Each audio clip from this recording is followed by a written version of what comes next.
So, one of the things that one of my teachers, Thorn Coyle, taught me, Mhm. she is also who originally introduced me to divine paradox, um, is that anytime we begin to explore deep change and growth in our lives, whether it's through spiritual training or therapy or energy work or any kind of deep coaching relationship exploration type stuff, that we are opening ourselves up to risk. And the risk is that as we move forward with our intentions Mhm. and allow ourselves to open to growth, like we talked about earlier, that means that we have to leave some things behind. And that may be old habits, old ideas, even people who don't fit into our lives anymore. We deal with loss and the whole death and rebirth cycle, the growth cycle, the spiral. Um, so how did that show up for you in writing the book? Because I know that you had said that this, you allowed the book to be a journey. Mhm. Oh, how didn't it show up in writing the book? That's a good question. I mean, look, first of all, sitting down to write a book, Mm, sitting down to write anything or sitting down for any, showing up for any creative process in our lives is ultimately a huge journey of moving through, your own personal resistance and showing up and then right, getting out of the way. So it's about, how do you let go of whatever is happening even in that moment so that you can be present with whatever words or whatever teachings want to come through. So I right, would say that writing is a process of entering the unknown. I think that's true for any creative practice and, mm, seeing, what wants to happen and allowing it to happen. And of course, there's obviously craft involved in writing too. But, in my daily life, letting go showed up right when I even entered fear. And I thought I was going to be heading in a particular direction. But when I entered fear, immediately I was called into a surprising situation where, a friend of mine, and I write about this in the book, a friend of mine was dealing with a baby needing a heart transplant. And mm, I had been on the outskirts of it, but literally within 5 hours of entering fear, I was called into the center of that storm for a very short period of time. And so from the beginning, frankly, there was this place of like, oh my God, what have I signed up for here? And because this is clearly going to be something, for me right, personally. And it happened pretty much all the way through. I mean, there's stuff that shows up in awareness that's surprising. There's stuff that shows up in body, where, unexpected, beautiful things happen. And I think right, in order to show up and be present, we really do need to let go of any expectations or belief. But right, certainly I would say the ultimate surrender, happened for me when I was writing about surrender. It was the right, last month of book writing, and my 15-year-old daughter was diagnosed with cancer, completely out of nowhere. right. We have no history of cancer in our family. And, I was in my last month of book writing. And so it was just a huge, huge, huge letting go moment Right. of, first of all, not even knowing what was going to happen with the book because nothing was more important than showing up for my family and my daughter. Absolutely. And and also holding some paradox around that too, because at the same time it felt like, oh my God, here this is showing up in my daily life, and in many ways the book is a love letter to those people who are challenged by the Mm, unknown in daily life. So, and here I was becoming the person I was writing to in many ways. So it was a huge letting go and not knowing of what was going to happen. And, and then I did finish the book. I was able to finish the book and turn it in and focus on my daughter and her healing journey. And then I came back to it, after about, 5 months, I came back to it to complete it. And thankfully, my daughter is in remission, and she's been in remission for like 16 months, and it's still a journey. It's still a journey. So, right. my teacher, Joe T of the Center for Sacred Studies, talks about, holding those points of paradox that, I see if I can do it on the camera here. But a lot of times, there's like this aspect of your life. Let's say it was a book for me, and then my daughter's, health showing up, and, you're holding these points and you're holding these points of tension, and you don't know, what's going to happen with them, but you hold them and hold them and hold them and hold them and hold them and hold them until one day, poof, they meet. And when they meet, new form is born, Yes. and the new form, flies out into the world. Yes. And so, And so for me, and she says that sometimes, what shows up right in front of you is not necessarily something that sometimes it can be a beautiful dream coming true, but sometimes it can be a challenge that shows up. And, and within that, there's no denying it. That's that point of surrender where you are merging with something. There's the letting go process, which for me is very much a letting go of your beliefs and a letting go of your expectations and a letting go of your dreams and potentially letting go of relationships. But the next part of surrender is allowing. And allowing is beautiful. It's what happens when you can let go of those attachments, step out of the way, and then there's something beautiful. I can't really explain it. It's like a life force that comes through you that guides you and carries you. And it's a beautiful thing. And frankly, for me, certainly writing the book carried me. I mean, obviously we were dealing with a lot of hardship with my daughter, a lot of terror and, just a lot of grief and all of that. And I also very much felt very carried by everything that I grew in writing the book, that I had grown this deeper level of relationship with these 8 teachers. So it was really inside of me and it carried me. And I'm incredibly grateful, incredibly grateful for that. Right. It's like it was the foundation that you needed in order to be able to deal with your daughter's illness. Yeah. And, and the 15 years before that, that I've spent my whole life ever since I was, 17 years old, really, really feeling a spiritual call, really 15 years old, feeling a spiritual call in my life. And also really aware of healing as a journey and not just a destination. Absolutely.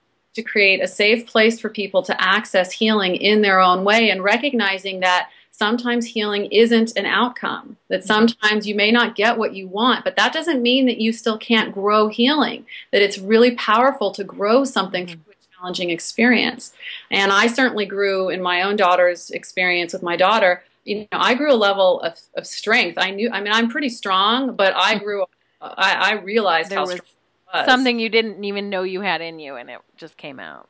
Yeah, and I think that's true for anyone. I think it's possible for anyone to go through something challenging, and actually the very things that they're growing for themselves is what will carry them from that death place, that letting go place, to a rebirth. Absolutely. So things that will then form the foundation of their next new beginning. Yeah, and I actually experienced this sort of a similar thing in that when I started my training with my teacher Thorne, I went through probably, I think I had one class coming up, and everything that I had learned was building and building and building. And at the end of, I think, my 5th out of 6 workshops, and I write about this in my blog a little bit, my husband told me that he wanted to change genders and become a woman. And had I not gone through this whole developmental process of developing my spiritual core and going through my own expansion and creating a bigger container for my life, I would not have been able to handle that. I would not have had the capacity to do that whole, okay, this is the end of this, and here is my chance to open up this new journey of my life. And yeah, and that's a huge thing that I noticed in your journey through the book too, is that it kind of paralleled that idea that it was everything had been leading up to this point, and this is what allows you to deal with the big things in your life. Well, again, I think life, when we are aware, when we work with growing a conscious relationship with ourselves and the world, then, I don't know. I still think that things can sometimes come out of left field. And totally. Sometimes they come as a wake-up call. But for me, I think it's helpful to get some basic training, some basic foundation training, so that, if life surprises us, then we do have some tools there to lean into immediately. And, my preference is that we all take a deep in-breath, that we all get to take a deep in-breath of choice before, and develop some awareness as we are entering the unknown and say yes to it. And sometimes life just doesn't work that way. And so, the question is, well, how do we navigate this? Because again, control, sometimes, control doesn't always work, but you can learn to work with something in relationship. Absolutely. And I think that that's kind of the big thing for me, is that having a firm anchor or being really grounded in your core spirit allows you to take things that life throws at you that come out of the blue, right? Because never in a million years would I have expected that conversation with my husband that day, and never in a million years would you have expected the doctor to tell you that about your daughter. But here it came, and because we had a strong foundation in our spirit and we had those tools at the ready, it really made a huge difference in how we were able to deal with those challenges that life threw our way. Mm-hmm. So, yeah, and just to say too that it's not always about again, not to say anything about just to say, I'll speaking for myself in dealing with cancer, which I don't consider to be positive. It's a negative challenge showing up. Sometimes things show up in beautiful ways too. absolutely. So that it's not about good or bad. It's about whatever is in our lives. And what I found is that learning how to navigate the unknown in relationship with these 8 teachers can really also help us actualize dreams. And what I've been told over and over again is that place of learning how to let go really brings a sense of belief in magic, of what does magic look like on a daily basis, because life surprises us. And sometimes that surprise may look like, meeting a new person that you just love, or sometimes that surprise may look like learning something about ourselves, or sometimes that surprise may look like, actualizing a dream, getting pregnant, having a job, getting a new job, whatever. Mm-hmm. So it can look a lot of different ways. But, for me, I feel like so much of what we've been taught is that we have to ignore the challenging or make it go away or kill it, or, in order to reach those positive places. And for me, I'm interested in learning how to hold it all, learning how to hold everything, the beauty and the pain together, and still then find a place of joy with it, but recognizing that sometimes we have some difficult times and we need to work with those, and that they're actually good grist for the mill to grow ourselves. Absolutely. Totally. I think one of the things that you mentioned earlier is that allowing yourself to open to all the experiences. Mm-hmm. And I think that's also a vital thing that we aren't always taught. Mm-hmm. We're taught gratitude. Everybody talks about gratitude and gratitude journals, but nobody talks about receiving. Mm-hmm. And that openness and that willingness to receive, even if it's challenging, even if it's sometimes things are so wonderful and beautiful that it can get overwhelming. Mm-hmm. And that if you're not open to receive, you can self-sabotage unintentionally.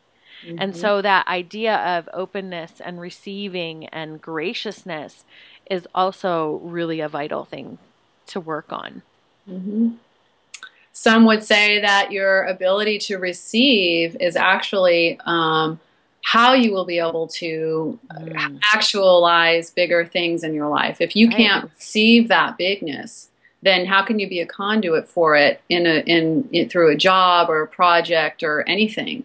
So I think for me, that place in the surrender where there's a letting go, the allowing, for me, the allowing is the receiving. And then, and then there's also the place of standing with in surrender, where you're allowing it and then you're standing with it, which is kind of almost a merging, where you merge with whatever it is your intention is in your life, or your passion is, or your focus is, or your commitment is. And then again, it carries you, it challenges you, but it also carries you. Right.